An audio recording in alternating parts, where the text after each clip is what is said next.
CO2, the killer molecule. Would you rather carry a pound of lead or all the feathers in the world? Volume for volume, lead is heavier than feathers, but enough feathers of straw will break your back. Likewise with carbon dioxide. Molecule for molecule, CO2 is not as deadly as HIV or dioxin. HIV will kill a few. CO2's universality makes it the killer molecule of all life. Skeptics of CO2 causing climate chaos decrease in numbers as the weather alters drastically. As a molecule killing us, its impact is greater than just global warming. In 1982, this writer penned an essay stating rising CO2 would cause longer droughts with downwind deluges, resulting in social, economic, and political chaos. All major droughts of the last 100 years have been from major CO2 sources, e.g., oil fields or California. If one understands the dynamics of CO2, one can anticipate other climate changes based on its organic properties, especially its atmospheric fission-fusion process.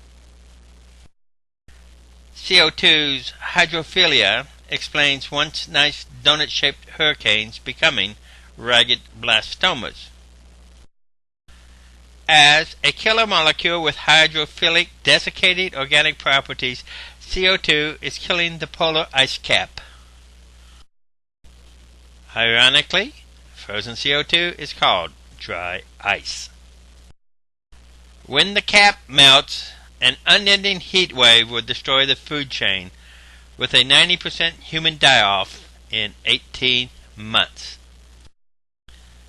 Early on, cheerleaders for rising CO2 levels claimed increased food production. In actuality, only primitive plants thrive on higher CO2. Kudzu, ragweed, and poison ivy, for instance. Not only primitive plants thrive from higher CO2 levels, but primitive animals. For instance, bed bugs, which can be trapped with a CO2 emitter like dry ice. CO2 is killing the food chain in more ways than the temperature.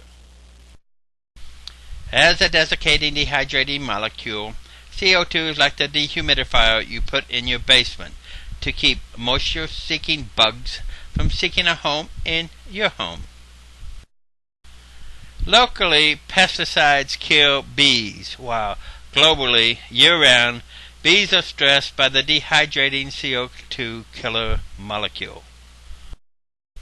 The killer molecule CO2 is acidifying the oceans, killing numerous forms of life.